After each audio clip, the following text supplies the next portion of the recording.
Boa noite, meus queridos irmãos. Sejam muito bem-vindos ao canal Ciência Espírita. Desde já desejo a todos muita paz e luz, né? E que possamos neste momento dar continuidade ao propósito deste canal, né? Que até então, a priori, é para pessoas que não conhecem o Espiritismo e desejam ter o conhecimento honesto a partir das fontes. Ou seja, aquelas pessoas que podem ter um bom conhecimento sobre o que é o Espiritismo na realidade e não sobre o que é o Espiritismo sob o pensamento de um adepto. Já disse aqui no canal em outros vídeos que o adepto não é a melhor maneira para você conhecer o Espiritismo, mas sim você ir às fontes. E vamos dar continuidade aqui ao estudo, né, do livro que o próprio cientista dessa ciência chamada Espiritismo nos indica que seja a primeira leitura para aquele que não sabe do que se trata o Espiritismo, que é o livro O que é o Espiritismo. Concluímos já o primeiro diálogo, o crítico, né?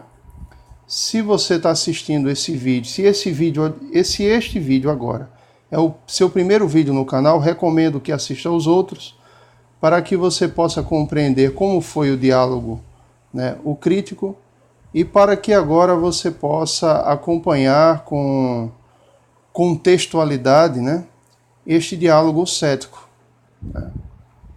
Algumas pessoas podem até dizer futuramente, mas por que o crítico foi o primeiro diálogo e não o cético? Ou por que o padre não foi o primeiro diálogo e o crítico foi o segundo e o cético foi o terceiro? Bom, temos que ter em vista que o codificador da doutrina espírita, o cientista, né, Hippolyte Léon Denis Arrivail, especializado em pedagogia, grande pedagogo do século XIX na França, ele tinha seus pontos de vista pessoais e ponto de vista que era muitas vezes moldado segundo as circunstâncias de sua época. Logo, as circunstâncias daquela época eram uma, as de hoje são outras, né? Então, possivelmente, né, pela necessidade da época, o diálogo crítico simplesmente tinha a primazia, porque deveria ser grande a perseguição por parte dos críticos esses que se delineavam, né, pela presunção de achar que poderiam, de antemão, falar do que não se davam nem ao trabalho de estudar para conhecer, né? Então, desde já, o crítico que é veementemente criticado pelo codificador no primeiro diálogo é o crítico que acha que pode falar daquilo que não estudou, né? Acha que já possui inteligência suficiente e acha que em 2 ou 3 linhas de leitura já pode ter uma apreciação completa, né? E a mensagem que fica para nós do diálogo crítico é que não podemos falar daquilo que não conhecemos. Então, vamos dar início agora ao diálogo cético. O diálogo cético tem uma característica muito interessante para quem gosta de estudar. Ele é dividido em subtópicos, né? Estarei lendo esses subtópicos, tendo em vista que vai ser mais suave para todos nós. Não farei a leitura desse diálogo como fiz a do primeiro, né, de maneira contínua, porque senão ficará muito pesado para nós, tendo em vista que esse diálogo cético ele trata de questões muito elementares, né?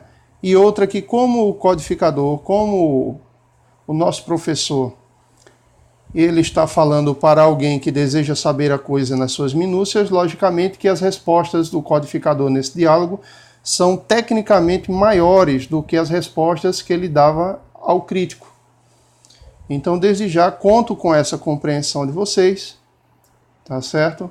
Para que não percamos de vista, né, que esse trabalho foi desenvolvido no século XIX, né?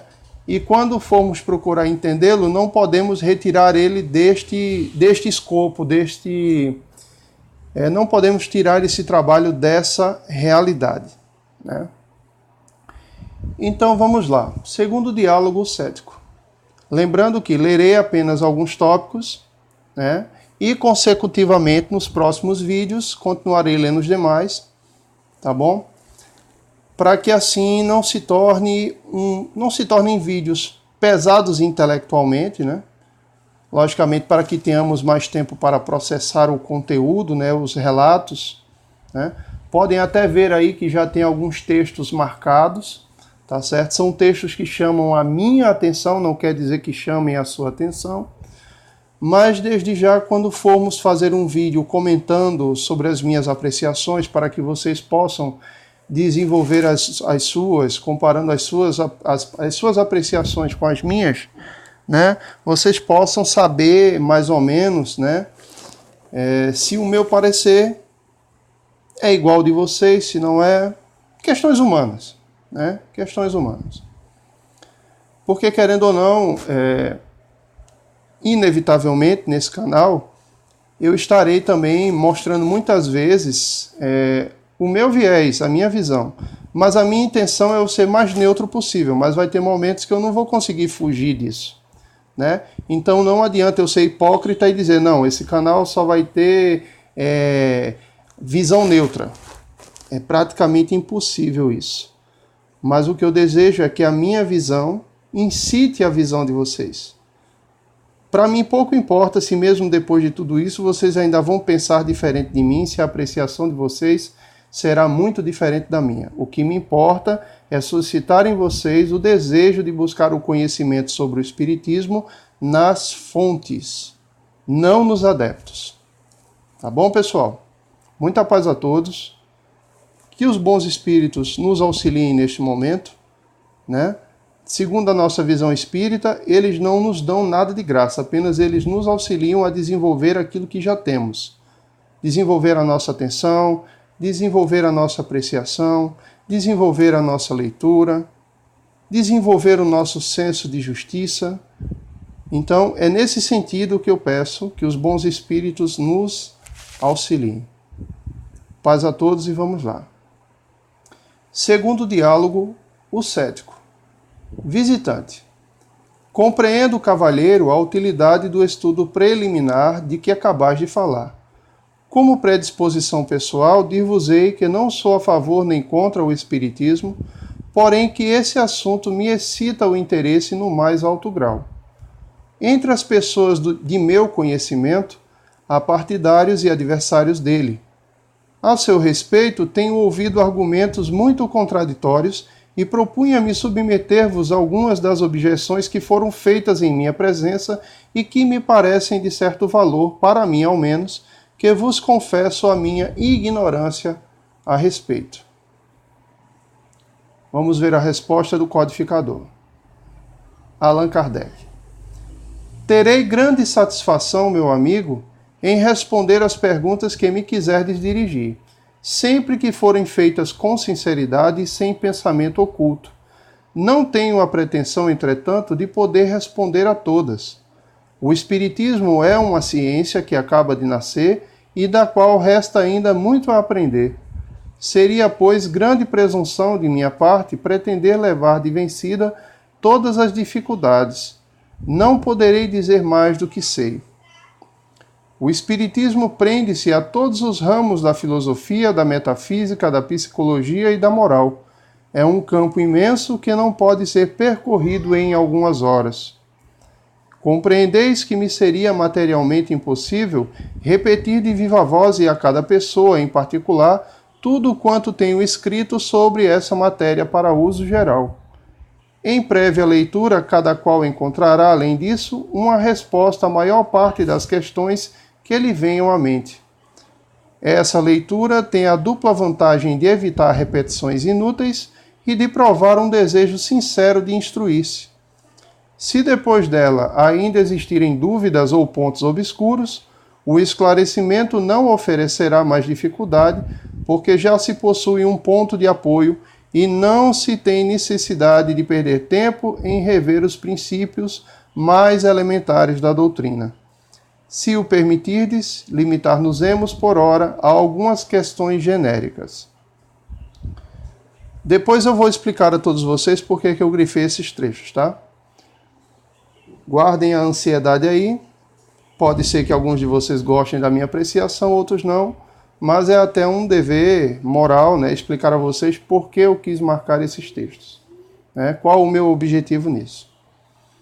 Visitante, seja, tende a bondade de chamar-me à ordem sempre que eu dela me afaste.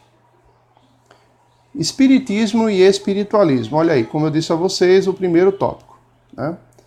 Visitante, pergunto-vos em primeiro lugar qual a necessidade da criação de novos termos, espírita e espiritismo, para substituir espiritualista e espiritualismo, que são da língua vulgar e por todos compreendidos. Já ouvi alguém classificar tais termos de barbarismo. Allan Kardec. De há muito tem já a palavra espiritualista uma acepção bem determinada. É a academia que não la dá. Espiritualista, aquele ou aquela pessoa cuja doutrina é oposta ao materialismo. Todas as religiões são necessariamente fundadas sobre o espiritualismo. Aquele que crê que em nós existe outra coisa além da matéria é espiritualista, o que não implica a crença nos espíritos e nas suas manifestações. Como o podereis distinguir daquele que tem esta crença? Ver-vos-eis obrigado a servir-vos de uma perífrase e dizer: é um espiritualista que crê ou não crê nos espíritos. Para as novas coisas são necessários termos novos, quando se quer evitar equívocos. Se eu tivesse dado à minha revista a qualificação de espiritualista, não lhe teria especificado o objeto, porque, sem desmentir-lhe o título, bem poderia nada dizer nela sobre os espíritos e até combatê-los. Só um adendo aqui, pessoal. Essa revista que ele está citando é a Revista Espírita. Tá certo? Que quando essa obra aqui foi publicada, a Revista Espírita já recebia fascículos mensais desde 1º de janeiro de 1858. Tá certo? Por isso que ele está explicando aqui a questão de se eu tivesse dado à minha revista a qualificação de espiritualista, não lhe teria especificado o objeto. Daí porque o nome é Revista Espírita. Tá certo? Porque o termo espiritualista é muito mais abrangente, né? E futuramente nós vamos perceber que o espiritismo é uma das fases do espiritualismo. Tá bom? Por via de regra, é necessário já ser de antemão espiritualista para ser espírita. Tá certo? Não tem como ser espírita sem ser espiritualista. Então, vamos lá. Assim como todas as religiões, tá, pessoal? Todas as religiões. Independente se crê em espírito ou não crê em espírito, mas se você crê em um Deus e uma vida após morte, se você crê na alma, na existência dela, independente de como você a defina, então você é um espiritualista. Né? Já há algum tempo li num jornal, a propósito de uma obra filosófica, um artigo em que se dizia tê-la o autor escrito do ponto de vista espiritualista. Ora, os partidários dos espíritos ficariam singularmente desapontados se, confiantes nessa indicação, acreditassem encontrar alguma concordância entre o que ela ensina e as ideias por eles admitidas. Se adotei os termos, viu, pessoal? Adotei não quer dizer criei, tá bom? Se adotei os termos espírita, espiritismo, é porque eles exprimem sem equívoco as ideias relativas aos espíritos. Nós vemos aí já de antemão, né, que não há nenhuma conotação religiosa ou sagrada para a escolha dessas palavras. É apenas uma escolha para facilitar a compreensão das pessoas. Todo espírita é necessariamente espiritualista, mas nem todos os espiritualistas são espíritas. Ainda que os espíritos fossem uma quimera, cabe um adendo aqui, né? Dentro desse contexto, essa palavra quimera, o significado mais apropriado seria devaneio, tá certo? Devaneio, que é uma das possibilidades de significação dessa palavra, tá bom? Então, cabe aí a nossa responsabilidade na leitura, em conhecer a palavra e julgar pelo contexto para saber qual a sua melhor aplicação. Ainda que os espíritos fossem uma quimera, havia utilidade em adotar termos especiais para designar o que a eles se refere, porque as falsas ideias, como as verdadeiras, devem ser expressas por termos próprios. Além disso, essas palavras não são mais bárbaras que as outras, que as ciências, as artes e a indústria diariamente estão criando. Com certeza, elas não são mais do que aquela que Gall imaginou para a sua nomenclatura das faculdades, como secretividade, amabilidade, combatividade, alimentividade, afecionividade, etc. Em poucas palavras, você vê aqui, né, que o lado pedagogo, né, do codificador, né? O lado pedagogo, tá certo? Então, antes que alguém pergunte, o codificador, para abalizar as suas colocações científicas, em muitos momentos ele vai comparar a formatação da ciência espírita, os seus processos de dificuldade, né, as suas pesquisas, ele vai comparar com muitas outras ciências que passaram pelo mesmo. Você vê que ele cita esse cientista aqui, que eu esqueci agora os 2 primeiros nomes dele, né, que foi um cientista do século XIX, início do século XIX, onde inclusive ele criou um nome para a sua ciência, mas depois os seus adeptos, seus seguidores, seus discípulos, seus alunos mudaram esse nome, né? Numa breve leitura que eu fiz sobre esse cientista, ele era o início de uma ideia de que você poderia verificar o caráter das pessoas mais ou menos pelo formato do crânio. É uma coisa bem psicodélica, né? Na verdade. Mas cabe uma boa pesquisa, até para fins de conhecimento. Tá bom? Até para fins de conhecimento. Mas vamos lá. Há pessoas que, por espírito de contradição, criticam tudo que não provém delas, tomando ares de oposicionistas. Aqueles que assim provocam tão pequeninas chicanas só revelam o acanhamento de suas ideias. Agarrar-se a tais bagatelas é demonstrar falta de boas razões. As palavras espiritualismo e espiritualista são inglesas e têm sido empregadas nos Estados Unidos desde que começaram a surgir as manifestações dos espíritos. No começo e por algum tempo também delas se serviram na França. Logo, porém, que apareceram os termos espírita e espiritismo, compreendeu-se a sua utilidade e foram imediatamente aceitos pelo público. Hoje seu uso está tão generalizado que os próprios adversários, aqueles que no princípio os classificavam de barbarismos, não empregam outros. Os sermões e as pastorais que fulminam o espiritismo e os espíritas viriam produzir enorme confusão se fossem dirigidos ao espiritualismo e aos espiritualistas. Bárbaros ou não, esses termos estão hoje incluídos na língua usual e em todas as línguas da Europa. São os únicos empregados em todas as publicações favoráveis ou contrárias, feitas em todos os países. Eles ocupam o vértice da coluna da nomenclatura da nova ciência para exprimir os fenômenos especiais dessa ciência. Perdão, só relendo aqui. Eles ocupam o vértice da coluna da nomenclatura da nova ciência. Para exprimir os fenômenos especiais dessa ciência, tínhamos necessidade de termos especiais. O espiritismo hoje possui a sua nomenclatura, tal como a química. Outro adendo, né? Nós sabemos hoje que, infelizmente, por causa dos adeptos, a palavra espiritismo não tem mais acepção de ciência ou peso de ciência, porque foi conhecida pelo vulgo, pela generalidade das pessoas, né, pela maior parte das pessoas, como uma religião, pois foi muito tempo apresentado como religião no Brasil, tá certo? Mas aqui, na fonte, né, nós vemos que no século XIX a luta foi para que fosse reconhecido como uma ciência. Tá certo, pessoal? É bem diferente da apreciação que temos a partir de um adepto. E lógico, né, por lógica, nós vamos presumir que quem está certo é a fonte. Os adeptos se equivocaram, né? Jamais posso dizer eu, Fábio, certo, que a minha apreciação pessoal intuitiva é mais certa do que a apreciação da fonte, né?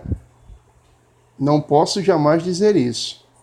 Posso até pedir que respeitem minha compreensão em alguns pontos, mas no quesito chamado espiritismo, as suas fontes é que estão certas, as minhas apreciações são secundárias. São secundárias. Bom, vamos continuar aqui. As palavras espiritualismo e espiritualista, aplicadas às manifestações dos espíritos, não são hoje mais empregadas senão pelos adeptos da escola americana. Espera aí, Fábio, como assim? Chegamos agora num ponto interessante, né? Um ponto interessante. Espiritismo não é só Kardec? Não é só o codificador? Se quem estiver interessado aí, né, quiser pesquisar mais sobre isso, recomendo o livro História do Espiritualismo ou História do Espiritismo. História do Espiritismo é o mesmo livro que o História do Espiritualismo, só que na primeira edição o nome foi traduzido erroneamente. Mas é o mesmo conteúdo, tá? O escritor dele é Sir Arthur Conan Doyle, o autor de Sherlock Holmes. Era um pesquisador, né, espiritualista. E ele foi quem elaborou o melhor trabalho, né, para a contextualização histórica do movimento espírita em geral. Né? Então nós vemos aqui o seguinte: as palavras espiritualismo e espiritualista, aplicadas às manifestações dos espíritos, não são hoje mais empregadas senão pelos adeptos da escola americana. Quero dizer a vocês que não existe só além da escola, se eu puder chamar assim, isso é uma apreciação da minha parte, da escola francesa kardeciana, né? Não existe só a escola americana, existe a escola inglesa, a escola russa, né? Lembro vocês que os fenômenos que atiçaram as pesquisas, né, se manifestaram em todos os países na época do século XIX, em todas as culturas. Então, cada país, com seus cientistas, se movimentou da forma como acreditou ser a mais correta. A escola francesa, né, a qual temos como codificador o pedagogo, né, Hippolyte Léon Denis Rivail, vulgo Allan Kardec, foi a que observou o espiritismo a partir não só do seu ponto fenomenológico, científico, mas também através do seu ponto filosófico, certo? O codificador se interessou muito pelos princípios, né, que os espíritos manifestavam, né? E em cima disso, sistematizou e desenvolveu a filosofia dos espíritos, tá certo? Já as escolas inglesa, russa, americana, não se interessaram por esse ponto. Ficaram apenas nos estudos dos fenômenos, tá certo? Nos estudos dos fenômenos. E é de se esperar, logicamente, que eram cientistas de outras disciplinas, né? Não eram pedagogos como o codificador do espiritismo na França, né, que mais tarde veio para o Brasil, né? Então eu peço essa compreensão da parte de vocês, porque existem muitas pessoas aí dizendo que o espiritismo foi criado por Allan Kardec. Erroneamente estão dizendo isso. Kardec foi mais um de muitos pesquisadores a estudar o espiritismo do seu viés científico, né, do seu viés fenomenológico. Está aí a Revista Espírita para quem quiser analisar, tá certo? Mas ele foi o único que adentrou, até onde sabemos, né, que adentrou no ramo filosófico do espiritismo.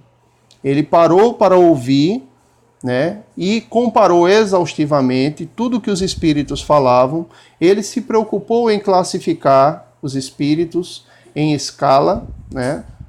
Futuramente veremos a escala espírita e do que ela trata, justamente para prevenir as pessoas sobre como elas deveriam se dirigir aos espíritos e não serem enganadas por eles. Tá bom, pessoal? É um assunto complexo, não compete a esse estudo, porque esse livro aqui que estamos analisando, que é o Espiritismo, ele é um livro que deveria ser lido por pessoas que não conhecem nada de Espiritismo ainda. Esse é o viés do livro que é o Espiritismo.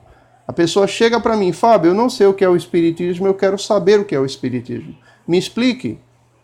Eu digo à pessoa simplesmente que, se quiser saber o que é o Espiritismo, leia o livro que é o Espiritismo. E se achar interessante, traga as suas apreciações, compare com as minhas, né? Traga para mim o que você pensa e como seu irmão, né? Como alguém que vai lhe ajudar na compreensão, através da comparação das ideias, eu vou comparar com você as minhas ideias e vamos chegar a um termo comum, porque às vezes você pode ter lido um texto, entendeu de uma forma diferente da minha, porque existem muitos prismas a se considerar, né? Mas uma coisa é certa, né? O primeiro significado é sempre o literal. E como os textos aqui não têm alegoria, não têm simbologia, então fica difícil, após uma leitura bem feita, não entendermos o texto da mesma forma, né? Fica muito difícil. Fica difícil até de se fazer ginástica mental, né? Então, meus queridos, vamos concluir aqui esse vídeo. Foi um vídeo curto perto dos outros, acredito eu. Mas, dentro em breve, todos os vídeos serão assim. Serão mais suaves, menos cansativos. Tá bom? Eu acredito que só vai voltar a ficar um pouco pesado os vídeos quando estivermos no próximo diálogo. Tá bom? Eu vou ver se procurarei colocar mais vídeos aí com mais assiduidade para que a gente possa terminar esse diálogo quanto antes, para que possamos estar bem preparados e treinados para o diálogo terceiro deste primeiro capítulo. Então, meus irmãos, desejo a todos muita paz. Se por acaso existe algum ponto nessa primeira leitura que se mostrou de difícil compreensão, deixe sua pergunta aí nos comentários deste vídeo, para que no próximo vídeo a gente possa buscar, se for o caso, né, retificar a leitura, né, para que tudo possa ser o mais claro, o mais objetivo possível. Eu não comentei muito nessa última leitura porque, pelo menos para mim, o próprio texto é muito autoexplicativo, tá certo? Mas sim, sempre que acontecer alguma coisa que minha pequena apreciação julgue, eu vou estar fazendo os meus adendos. Tá bom, pessoal? Muita paz a todos, muita luz. Sintam-se cada vez mais abençoados pelo nosso Criador e até o próximo vídeo, onde iniciaremos, né, a partir desse tópico aqui, dissidências. Então, muita paz a todos, meus irmãos, muita luz. Assim seja.